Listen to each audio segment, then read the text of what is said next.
You're listening to the Cryptid Creature Show. If you're a fan of the show, go and check out our new Patreon site. You'll get access to our private Discord server, exclusive merchandise, access to all live streams and Q&As, discounts on merch from the Cryptid Creature store, and get a chance to be a guest host during one of the show's recordings. Just go to www.patreon.com/cryptidcreatures1. Thank you for listening and supporting the show.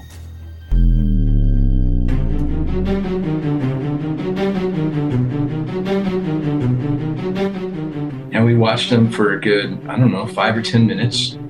They were just kind of gawking at us.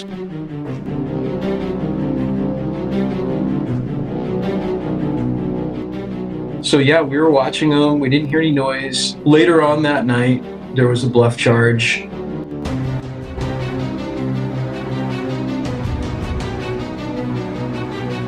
A dark wooded area, and there was one that was not very far away, maybe 150 feet. This is the Cryptid Creature Show. I am Brian, and with me as always, my co-host Todd. What's up, buddy? Hello, my friend. We have a special guest on tonight's show, as you know. Yeah, I'm excited about this one. We have the director of the awesome documentary, A Flash of Beauty, Bigfoot Revealed. Bigfoot Revealed, yeah. That was a really good one, too. I enjoyed that one a lot. It was. Listeners, if you haven't seen that, go to Tubi. It's free. Download Tubi TV on your live stream, whatever you do. Unless you have a smart TV, 4K TV, then you can buy the 4K version or rent the 4K version. Yeah, the 4K version is supposedly awesome, but it's a great documentary, one of the best. Yeah, either way, you're getting a good movie. Yeah, definitely.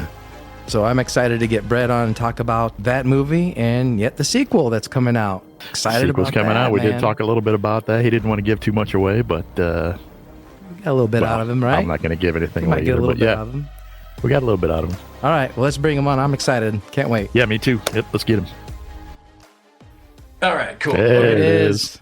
All right. All right. I'm still perplexed about a creature that runs around on rooftops in Fresno. So Well, you heard that one. Yeah, you Yeah, must listen to yeah. the latest one. Cool. Thanks for Nice. listening, you man. guys are East Coast guys, and so Fresno is a place I've been many times, and I try and get out of there as quickly as I get there. Oh, do you? Okay. So there could Yeah. be stuff running around on rooftops out there. Oh, there's definitely something going on in Fresno. I'll tell you that much. Yeah. Yeah. Yeah. So thanks for having me, guys. I really appreciate it. Man, Thanks for coming on. Thank you for being here. Yeah, we appreciate it, Brett. Of course. Greatly enjoy having you on here and talking to you tonight. So, Oh, you're very welcome. I apologize that it's taking so long. It's just been one thing after I'm sure you're busy. yeah. Yeah. So, for the listeners, you're a film director. You're out of Portland, Oregon, or the area anyway. What got you into film directing? And the reason we're talking to you tonight as well is because you directed A Flash of Beauty, Bigfoot Revealed, which is one of the best and latest and greatest documentaries out there. Excellent job on that, by the way. Thank you. Yeah, it's really good. I really appreciate it, you guys. So I got into this. I'll just go all the way back to when I was about 5 years old, sitting in the movie theater, staring up at this big, huge, glowing screen and watching E.T. My parents took me there, and something went through me at that age of 5 that was like, I don't know what this is. I mean, I know it was a movie, but I was like taking in everything about it, like knowing that somebody had to have made it or whatnot. And I remember telling my dad on the way home. My dad was kind of in the business as well, and I said, I don't, I want to do that. I want to make movies. I want to tell stories when I grow up. And Spielberg became a huge inspiration for me, and that's really how I got into the paranormal and became interested in the paranormal was through his storytelling. I got into E.T. and then I was in the second grade when the rest of my friends were watching cartoons and playing outside. I was watching Close Encounters of the Third Kind, over and over and over again. I didn't really understand it like I do now as an adult, but something about it just spoke to me. And the story of, this guy that becomes obsessed with the UFOs and the aliens after seeing them is so true with, the eyewitnesses in the cryptid world, the UFO world, what have you. But most of the people in the Flash of Beauty, their lives have completely turned upside down after they've had their one 15-second to 2-minute sighting. So that's basically kind of like in a short nutshell how I got to where I'm at right now. So you basically started at an early age, got into the filming and the camera work and all that stuff, and did that in college, I guess, and got into So I took some film school courses in college. I was very fortunate growing up in that, like I was saying, my dad was in the business. He was kind of addicted to tech. He was kind of a techie guy. And so he had some of the first video cameras and handy cams. And so at a very, very young age, I was learning how to edit. And it's kind of the old cliche story that you hear, whether it was Spielberg and his Super 8 camera and his Boy Scout troop or whatever, I get my friends together and we'd make movies and we'd watch them back and forth and we'd try and make each other laugh. And, and it was always like, what can we do next that's bigger and louder and crazier and, more over the top? And so narrative storytelling has always been my first love, but documentary storytelling is really neat too, because what I discovered later on in life was when you are able to participate in the making of a documentary film, directing it, or even being a cameraman, you become enveloped in the story. And then all of a sudden you're part of this story. You're like, wait a minute, I'm not dealing with or working with actors. And I love working with actors. It's like, you're right there, like with a guy like Daryl Wilson, who at the end of our film had this life-changing, sighting happen up in Alaska. It's like, I'm sitting across from Daryl, not an actor that's playing Daryl. This is his life. This is who he is. He was on death's doorstep, and now we're a part of the story because we've put him in our movie. So that part about it is really, really, really exciting. What was your first film that you directed then? So the first feature film that I directed was a movie called Light of Mine. And Light of Mine was about a photographer who has a rare eye disease, a real eye disease, where you lose eyesight in one eye and then you lose eyesight in the other eye about 2 to 3 weeks later. It's called LHON. And it affects about 150 to 200 men between the ages of 18 and 35. And so in this movie, his wife convinces him to go to Yellowstone National Park to photograph it. It's one of his bucket list items. And so they go on a road trip and take pictures. And I don't want to spoil the rest. You can probably jump to your own conclusions. But we did that film in 2010. We broke a couple of laws filming it in Yellowstone and then begged for forgiveness. Not bad laws, but you're not really supposed to shoot a film in Yellowstone, but we were a crew of 6 people. But anyways, and so long story short is we got into a major top 10 film festival and got a lot of press. And we never expected any of this because it was a no budget movie and Yellowstone found out about it. We got a call the morning of, and they were not too pleased. Well, they say it's easier to ask for forgiveness than it is permission. So exactly. We followed every rule in the book. Like don't put tripods on the ground. So we shot it handheld. It was very much a film that a lot of people said they felt like they were watching a documentary. Was the way we shot it, cool. And it celebrates nature and it celebrates the beauty of the world that we live in. So it's kind of a theme, awesome. That I put into some of my movies. Yeah, Light of Mine. Yeah, we're going to have to check that one out. Yeah, definitely. Yeah. Tell us about By God's Grace. So that was a movie that I was called about 4 weeks into pre-production on that movie. No, 4 weeks until production on that movie. It's a Christmas movie. So I was a hired director, and I brought Mike Ferry, who was the cinematographer on Flash of Beauty and on Light of Mine, and another film we did called Pretty Broken. And I said, hey man, you want to jump in and really go crazy on a movie? And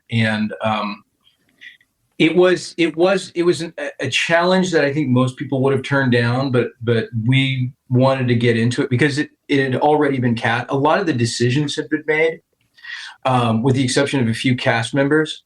And I said to the producer, I said, well, you're getting ready to do this. I'll direct it, but we're going to need to do a polish on the screenplay. And so they agreed to. And then we went down to Southern Oregon and shot that movie, and people love that. People love it, but it's a traditional Christmas movie based on A Christmas Carol. And the folks that, who the woman that wrote it lives down in Southern Oregon. I'd never met any of them before, but it was one of those things that kind of came to me from a friend of a friend. Yeah. Okay, cool. So you grew up in Oregon then? What's your favorite part of the state? That's a really tough question. My least favorite part of the state right now is the Portland area because it's urban. Yeah.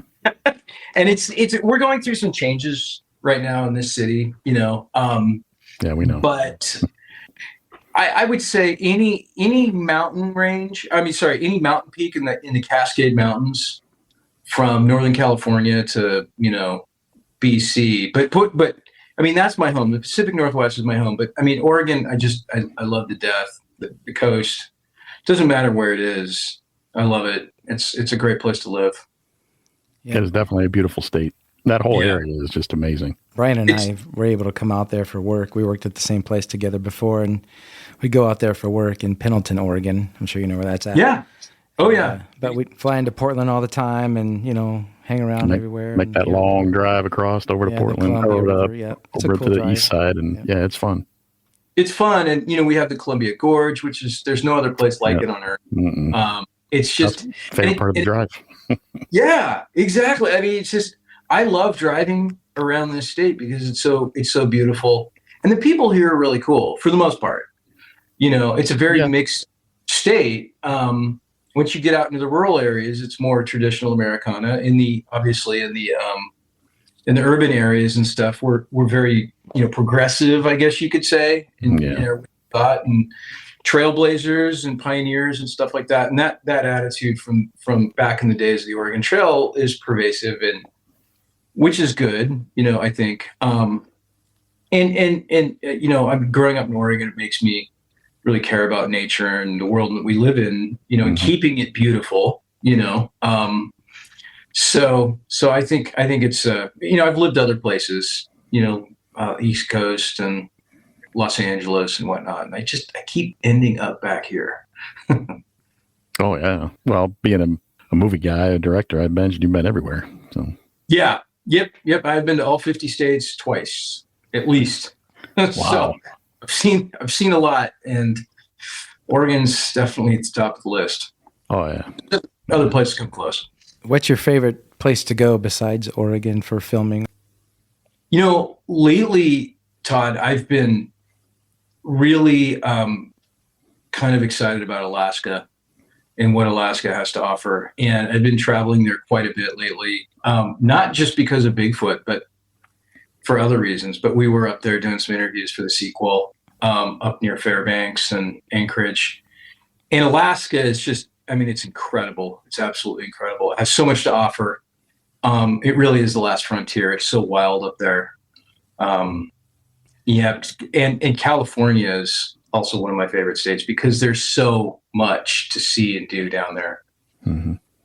Yeah, Alaska's definitely on my list too. So, I'm going to get there eventually.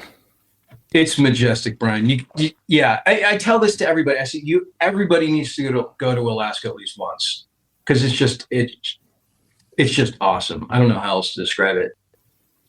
Let's talk about A Flash of Beauty, Bigfoot Revealed, your documentary. That came out, what year was it? 2022, last summer. Yep, okay. Yeah. So what inspired you to do that film, to direct that film? So, this is about 2012. Jill and I were working on a science fiction film called Entanglement, and which unfortunately still hasn't gotten made, but we were meeting with some potential investors. And they were connected with some folks in the Bigfoot community. And so they said to us, they were like, hey, you guys into Bigfoot? And we're like, yeah, totally. Because Jill grew up in the Oregon coast. She had tens of thousands of acres, essentially of forest land in her backyard. And me growing up, my interest in the paranormal, I've always been into Bigfoot. I don't remember when I wasn't interested in Bigfoot. And so anyways, these investor guys said, hey, you guys want to come out to Beachfoot, meet some Bigfoot people? And we just absolutely jumped at the chance. And we went out there, and it was like the who's who of Bigfoot. We were like, whoa, we were just kind of like starstruck. We've got Peter Byrne and Ron Moorhead and Todd Neese and, all the people that we all seen on In Search of and Unsolved Mysteries. And so we got to work just asking questions and talking just as fans, just as people who really believed at that time, 11 years ago, that Bigfoot was a real thing. And so it was always in the back of our mind that we should do a documentary because we had the resources. We knew some folks that knew folks. But unfortunately, it was tough to make because we had other projects going on. And then, so long story short, when the pandemic hit, we're just literally like, we own a production company and we do like corporate videos and commercials and stuff. We're kind of sitting on our hands with nothing to do. And it struck us. We thought, well, we've got to do the Bigfoot documentary now. And initially, we were going to do a documentary on all of the paranormal. It was going to be like the 3 pillars of the paranormal: the ghosts, the UFOs, Bigfoot.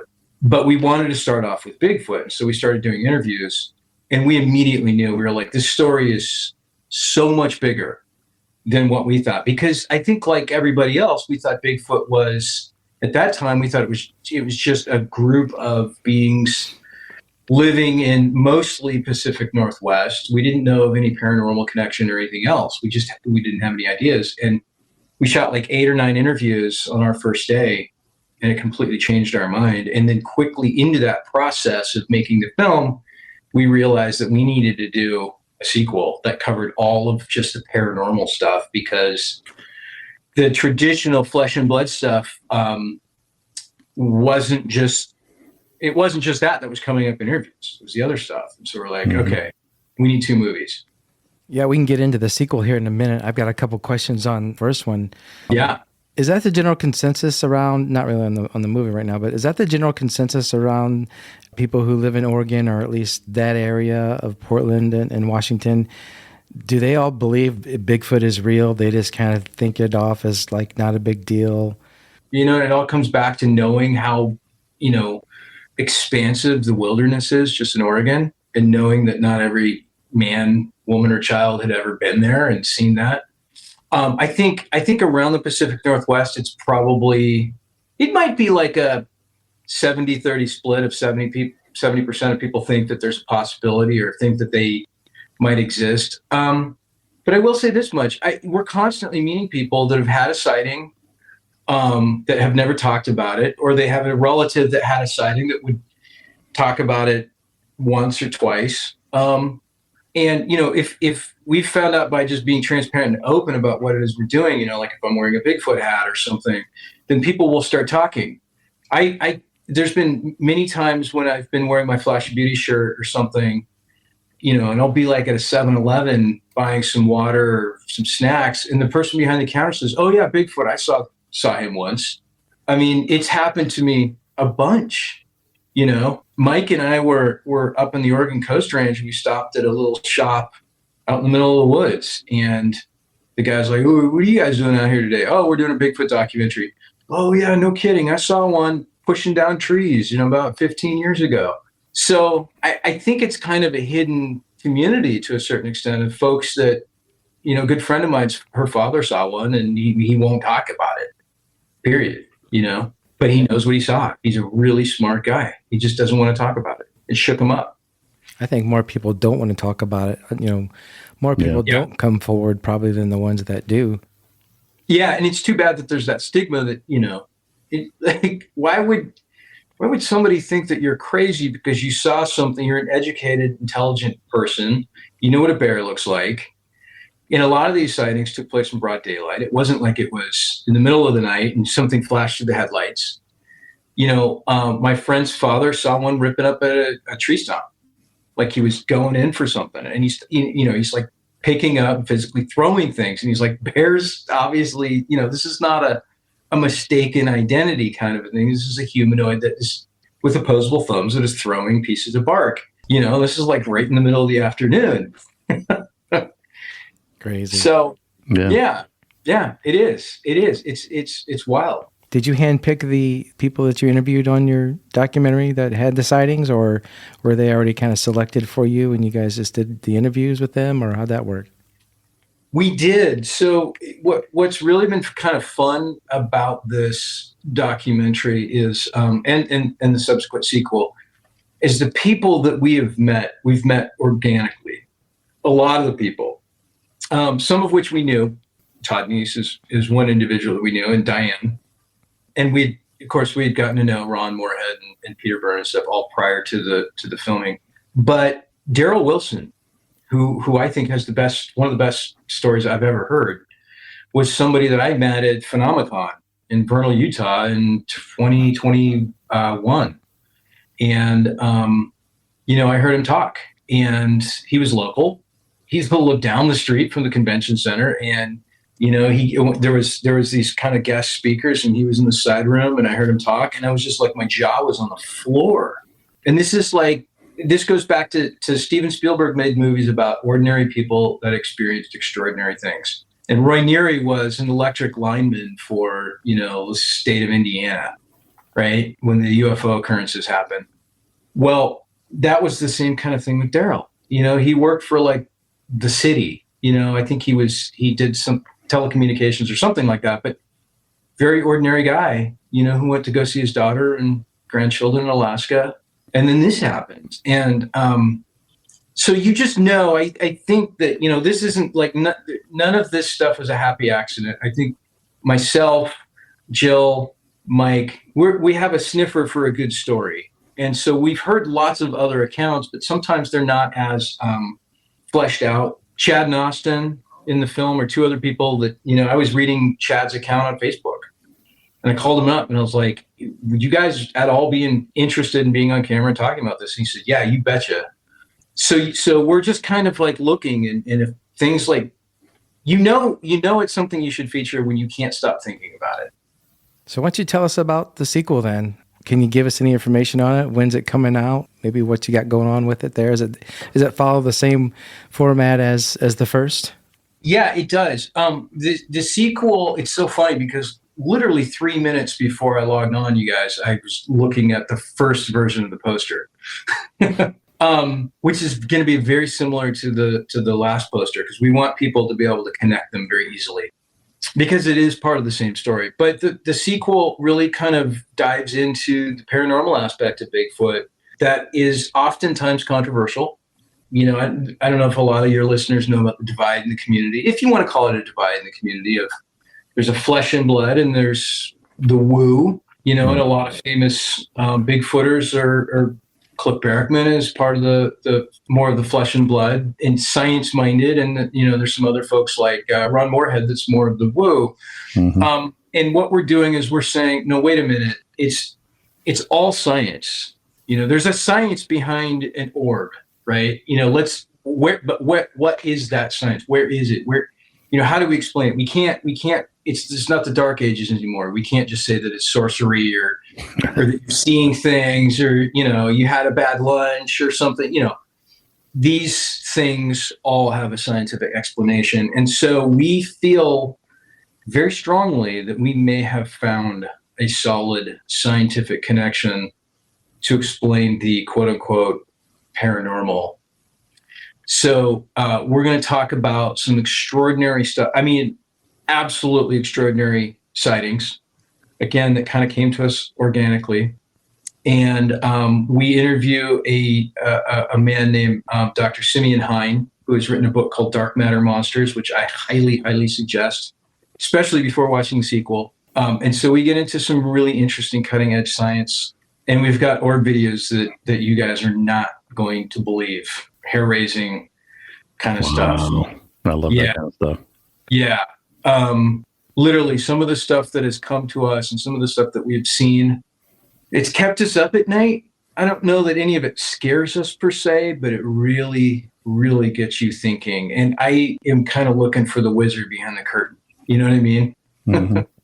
Yeah, we do know what you mean. It's like, Is it like with us, the more that you've learned as you've gone along here and doing your investigating and making these films, do you get more confused about it, trying to put it all together? Yeah. With Bigfoot, and other things, I guess, for that matter? Yeah, and I think that any of us are kind of looking for this, like, what's the purpose of, and not that they need to serve a purpose per se, but for me, it's like, what are the Bigfoot doing here? How have they evaded our detection for this long? And we've gotten into some pretty interesting conversations with skeptics and whatnot. Well, obviously they don't exist, and lack of evidence is evidence. Just because you can't get a good photograph of them doesn't mean they don't exist. And there's very logical explanations for why you can't get a good photograph of them. I ask people all the time, say, tell me about the wildlife you've seen, and now show me all your crystal clear photos that you've got. People have a hard time taking a picture of a deer, let alone, you see something like a cougar or a bobcat or something that's exceedingly rare. Sometimes as humans, we stop in our tracks and just observe that flash of beauty, which is where we got our title. You see it and then it's gone in 5-10 seconds. Yeah. And the last thing you're thinking about is taking out your camera, Right. People have a hard time thinking about that. Unless you're like a wildlife photographer, you're not going to get a good shot of really anything. And especially if you're in that situation for seeing something for the first time that you've never seen before and you're in shock, it's totally explainable. And I think there's something to do with digital camera and frequency and these things. I don't know. We were talking about Ron Moorhead. We had him on the show.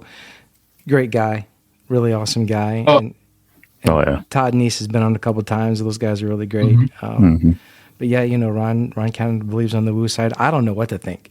I don't know what to think about it. I want to just think flesh and blood and that's it. But there's so many weird things people are getting into, like the cloaking or, the portal, seeing the footprints just disappear out of nowhere, all that kind of crazy stuff, Right. Well, I will say this much. I'll tease you guys a little bit. I'm very convinced that this is all connected to whatever magic, if you want to call it that the Bigfoot are using to cloak and everything else. It's the same stuff that the aliens are using and everything else. I haven't heard anybody talk about this, so I want to talk about it real quick. Las Vegas, May, aliens in the backyard. I'm sure you guys have heard this story. Yeah, I've seen it. Seen it on the news. Mm-hmm. Well, there was a significant detail that nobody's talking about. And that young man, Angel, that had the sighting, I think he was 16 years old. He said, I looked at them and they were blurry. He said he was like, they were blurry, but they weren't blurry. And instantly I knew exactly what he was talking about. They were cloaking. They were cloaking so he couldn't see their features. Whether it was to protect him or protect themselves or both, I don't know.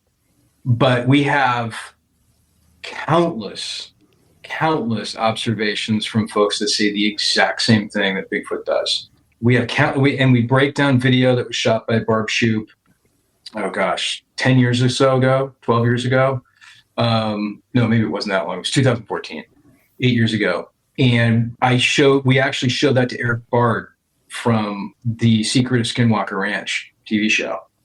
And I wanted to get his opinion on it. And I got to leave that for the movie, but we're seeing a lot of similarities. And those similarities come down to Dr.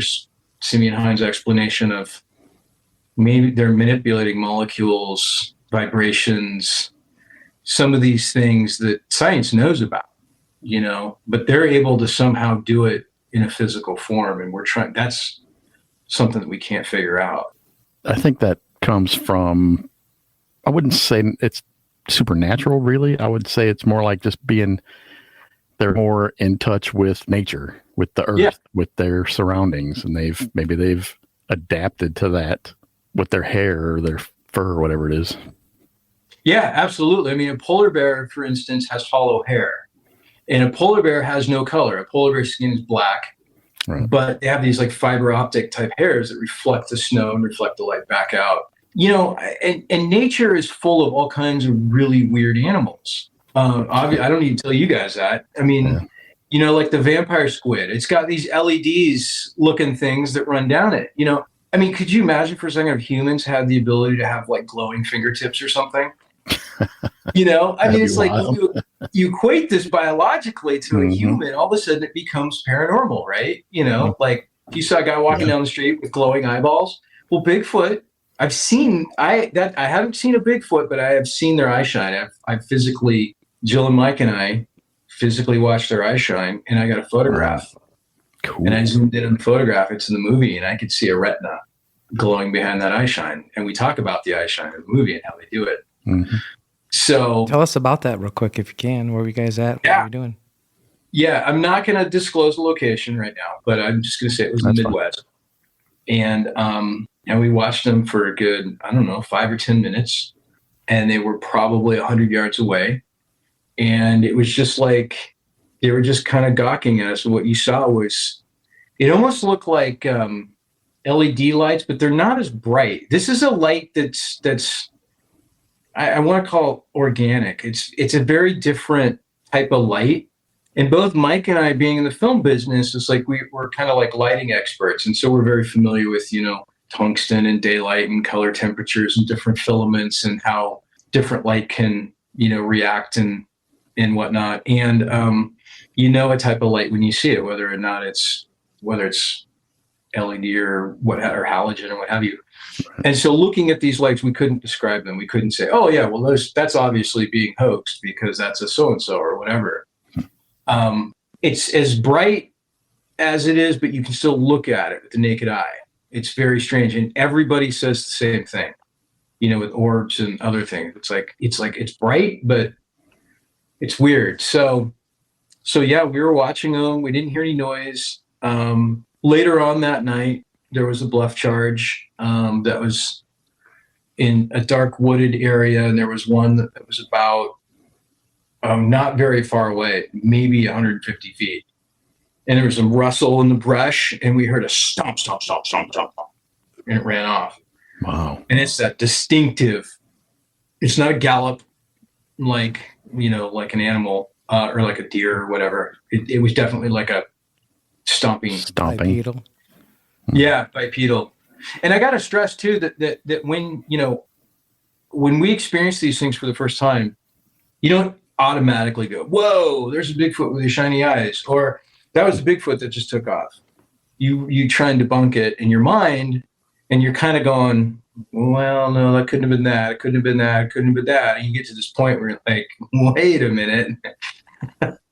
That's when it kind of hits you, at least for me anyways. Everybody has their own experience, but it's almost like it's after the sighting, once you have a time to digest it, that you realize what you've experienced.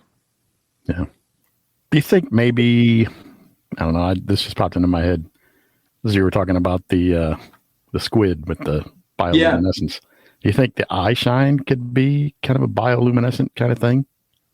Yes, exactly. I mean, if you look at fireflies and how they go, that's kind of a very similar light, by the way, or fireflies. And you look at those things and you're like, whoa. I'd never seen fireflies until I was an adult, and it scared the crap out of me. I'm not gonna lie. We had just moved to Virginia, and I'm like, what in the heck is going on? Ghosts in the fields out there, and we were just like chilling and we're tripping out. So I think it's some sort of the same type of chemical reaction.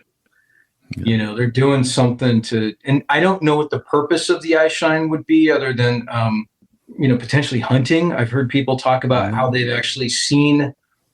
had sightings of them actually lighting up like the forest floor, and they change colors. They're not all the same color. And the ones that we watched were slowly changing. It was like Christmas lights, slowly changing colors from like a blue to like a red. And that would mean that there's some sort of chemical process going on, kind of like how a fire can sometimes change colors and stuff, depending on what chemicals you add to it. But that's just my theory. I don't know. So where all did you go to film both of these documentaries? So, like I said, when we first started, we thought we were going to be pretty much in the Pacific Northwest, but we ended up going to, we've been to Alaska, California, of course, Oregon. The majority of our movies take place in Oregon, Washington, Utah, Florida, Vermont. Now, the Vermont segment, sadly, is not going to make it into the sequel, but we're going to put that together. That's another long story. We're going to put that together as a separate piece. Missouri, I'm probably forgetting something, but yeah. Many places. Plenty of places. Yeah. Many places. California. People just have to watch the movies to see. Yeah. I mean, there's Bigfoot sightings in 49 to 50 states. Right. Hawaii is the only state that hasn't had Bigfoot sightings. Which makes sense, right? Yeah. Yeah. When was the last time you saw Bigfoot surfing or swimming across? Yeah. Yeah, at least not to Hawaii. Yeah. They have their little guys in Hawaii. I can't remember what they're called now. Oh, yeah. Yeah, we've heard about them, too. So did you get down and see Cliff over there at the North American Bigfoot Center at all? Or every single time we've been into the NAC, we have not seen Cliff. I was just with Cliff in Forks, Washington. We did a preview screening of the sequel. It was a work in progress. And we'd made a promise last year when we were up there. We did a world premiere of Flash of Beauty up in Forks at Sasquatch Days. And we said, we'll be back next year with a sequel. And we just barely made it. And like I told the audience, I was like, this is not done, you guys. But we put it together so it kind of looked and felt finished. But yeah, no, Cliff was up there. All of the all-stars were there. But I do have to say that his Bigfoot Center is amazing. You guys been? I've been, yeah. I stopped. I have not yet, but I will. It's amazing. He's done an awesome job there. It's super cool. I tell everybody that's up and around here to go there.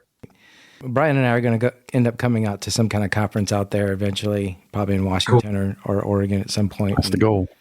We'll stop out there and check it out. You guys are in Texas, right? Indiana. Indiana. Oh, okay. Yeah. I thought that because I saw your Bucky's mug. Oh, yeah. No, we got that down in Lexington last year at CryptidCon. Oh, did you? Yeah. Okay. Yeah. Love some Bucky's. That's a cool place. You ever been? Oh, yeah. I love that place. You've been, right? Bucky's. Oh, yeah. Bucky's crazy. I've got a Bucky's t-shirt I bought in Denton, Texas. It's like bright. Jill's like, don't wear that around me. Attention getter. And it's got the Bucky beaver on it. Big beaver, yeah. Yeah. No, I wish we had Bucky's in Oregon. We have I wish we had one in Indiana. Yeah, chevrons with mini marts. We don't get the Bucky's. I wish we had In-N-Out Burger out here. That's what I wish we had. Yeah, our closest In-N-Out is 35 miles. We make the trek probably once a month. Yeah. Nice. Yeah. Yeah, I think it's south of Portland. I know there's one south of Portland. That'd be well worth it. Oh, it's so worth it. It's so worth it. Yeah. It's kind of like a little mini road trip. Yeah. No, I'm hungry. So, do you go to any conferences out there, Brett? You guys hit a lot of conferences up? We've done a fair amount over the last year. Sasquatch Days, of course, a couple of times. We did one up in Yakima, Washington, which was really cool. Bob Gimlin was at that one. And that guy, I just got to say Bob Gimlin's the coolest guy ever. He really is. Old school cowboy, super nice. He's quite the ladies' man, which I think is great. I mean, it's just like Jill and I walked into this bar and somebody brought us over and introduced us to Bob. He goes up right over to my wife and gives her a hug, gives her a kiss on the cheek. And I was like, that's cool. Yeah. That's the only time I will ever think that. Let somebody do that. It's Gimlin. I mean, he's a legend. Isn't she the producer of your films as well? The writer and the producer on the film. Yep. Awesome. So what was Peter Byrne like? I've always wanted to meet that guy too. Another absolute legend. And the first time that we'd met Peter Byrne, like I was saying earlier, we were just kind of in awe, because he's got this, there's a vibe, that you get from him immediately. And, he's got this old British kind of way of mannerisms about him. And, at one point he was really close friends with Jimmy Stewart, an American icon. And he's got these incredible stories about Jimmy Stewart. And, just listening to his stories as a big game hunter and tracking elephants and tigers and all this, it's far out. Guys like Peter don't exist really anymore. No, they don't. And he really truly is a legend.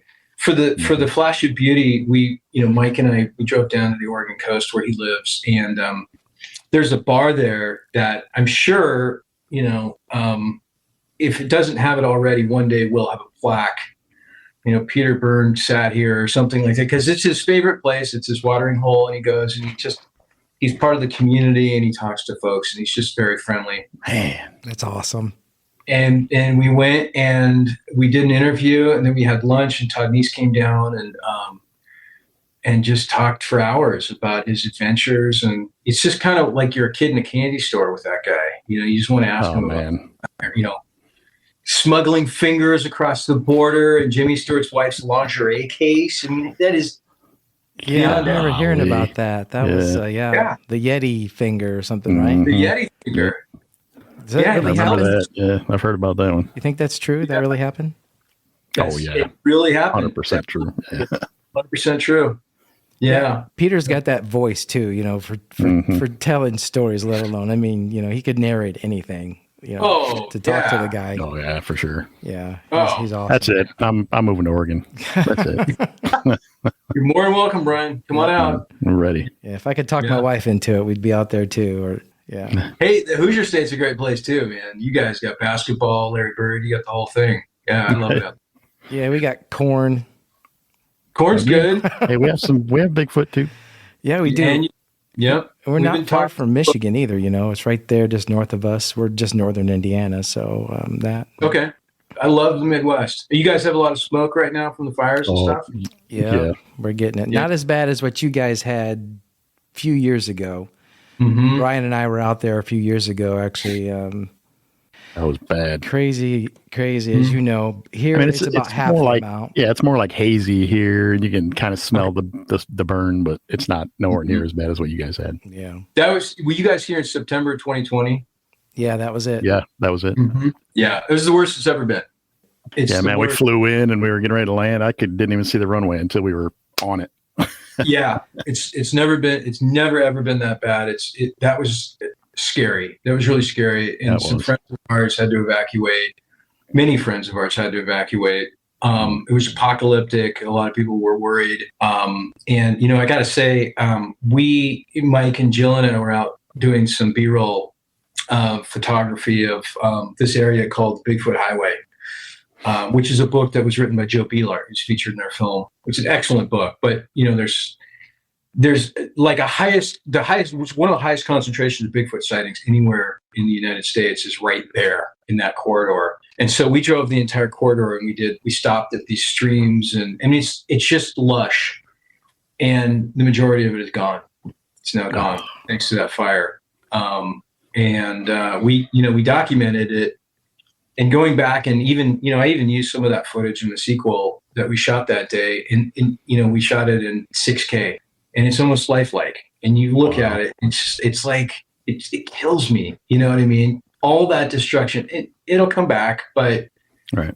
Still, that was tough. Anything in this state or any other state around here in the Pacific Northwest, you guys know how beautiful it is. It's just really hard to see that. Mm-hmm. Yeah, I'm sure. You ever make it down to Crater Lake? Oh yeah. Crater Lake is a really cool place. Yeah. If you guys ever go out squatching or looking for Bigfoot, do you guys ever do that? Where's your favorite place to go? We do. We go. There's a couple of places we go. So in the first film, we briefly featured Tobe Johnson and Daryl Adams' spot, the Owl Moon Wilderness, and there's kind of there was like a gifting stump and kind of a habituation spot there that we, as just folks that are interested in Bigfoot and squatching, we would leave gifts and stuff every time we came, and we've had very weird experiences there. So we'll go there. And that's near Eugene, Oregon, which is about 100 miles away. So we'll go there.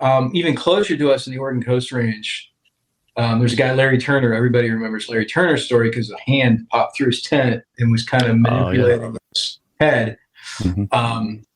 So the Oregon Coast Range has got a ton of Bigfoot activity. And so we'll go out there sometimes, and we've driven along those logging roads and done some searching and some whoops, and we got a FLIR camera, and we only ever really see like mice and stuff on it.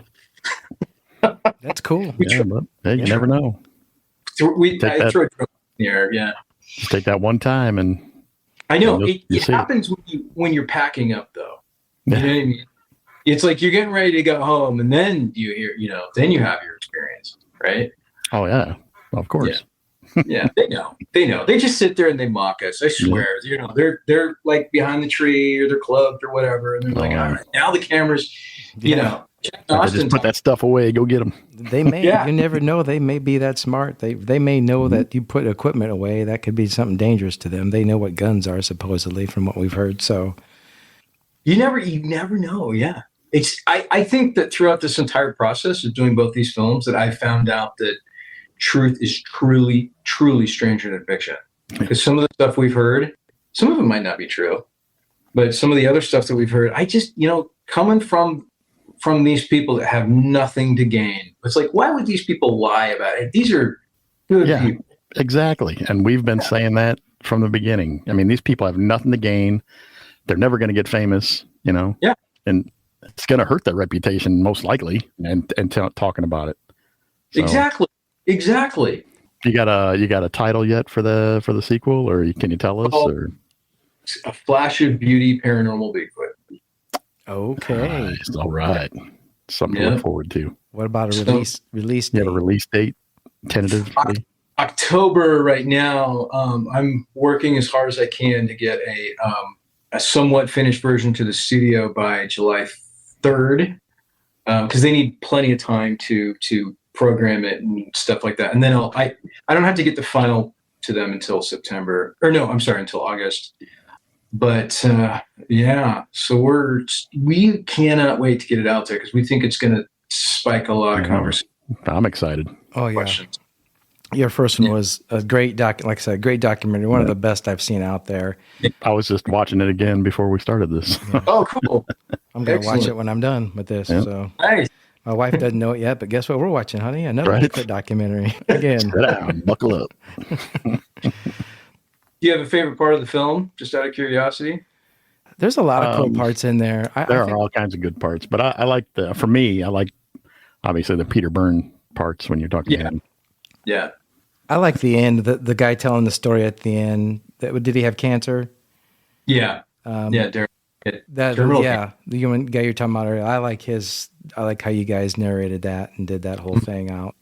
But yeah, the whole thing is just, it's been a while since I've seen it. I'm going to go watch it, like I said, after this. Got tired before, but I'm going to check out right here. I'm looking at it right now. Oh, you're watching it right now? Well, jeez, Brian. I'm watching it. But So you're going to do more documentaries after this? We're going to do more documentaries after this. We've kind of started to let the cat out of the bag, and we're going to be doing Ron Moorhead's film voices. Awesome. So we're putting that together right now. You're doing what? I'm sorry, what did you say? Ron Moorhead's Voices in the Wilderness. Nice. Yeah. Sweet.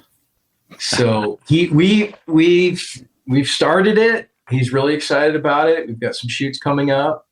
We're hoping to be able to somehow get to the Sierra camp, but this place is like way, way, way, way out there, and I don't know where it is. He won't tell me. Yeah, he won't tell anybody. We tried to get it out of him too when we interviewed him. Yeah, no, he won't. He's like, it's. I said to him the other day, I said, Ron, could you kind of sort of give me an idea of where the camp is so we can kind of start planning? And he, in Ron's voice, well, it's between Lake Tahoe and Yosemite. Oh, jeez. Like, narrow that down a little more.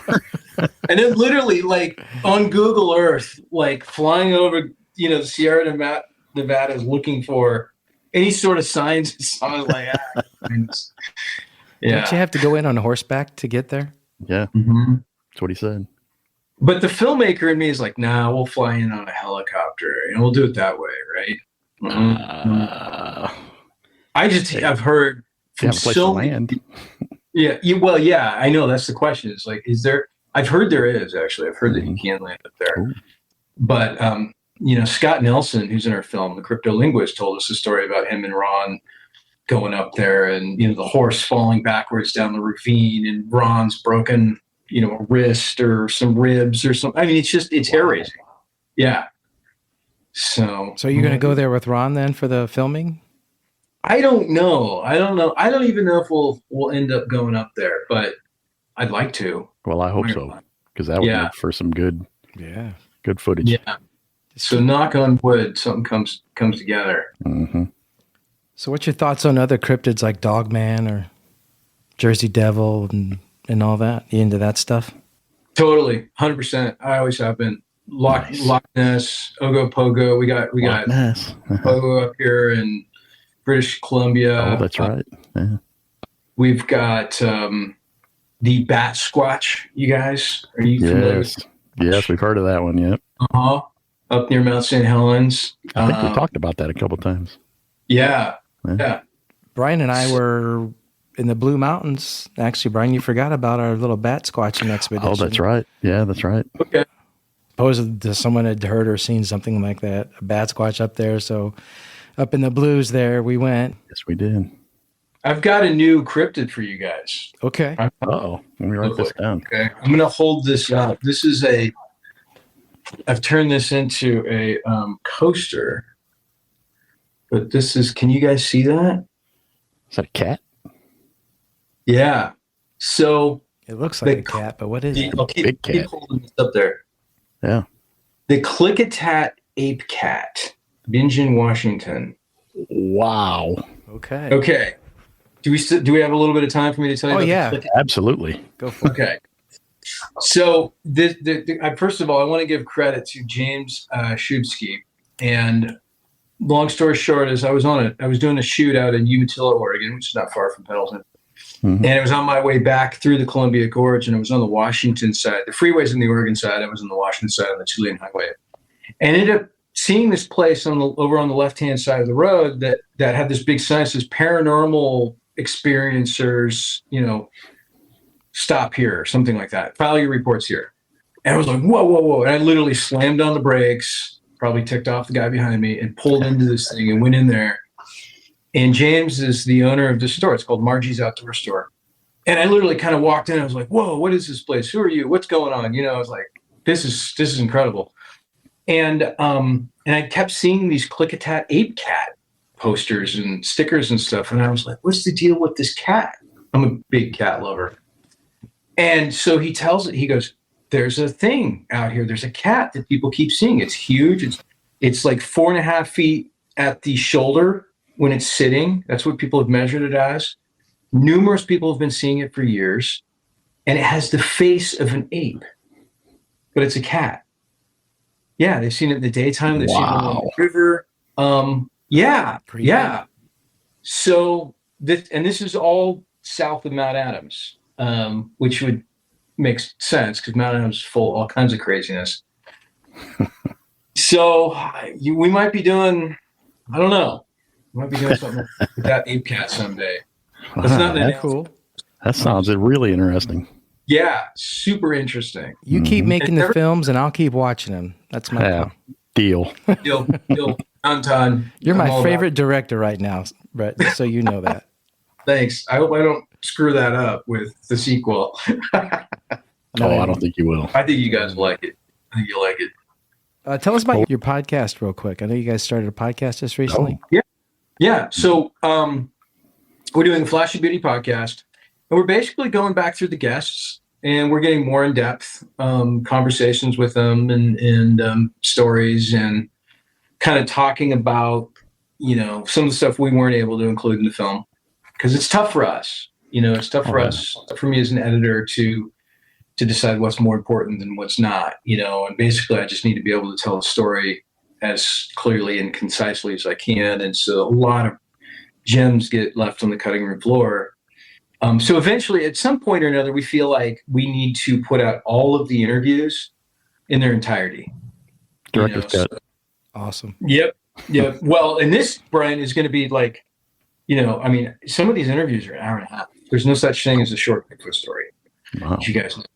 So we want to get those out there. It'll be like 99 cents, $1.99, $2.99. We're not sure yet because we have to figure out what the server space is going to cost and stuff.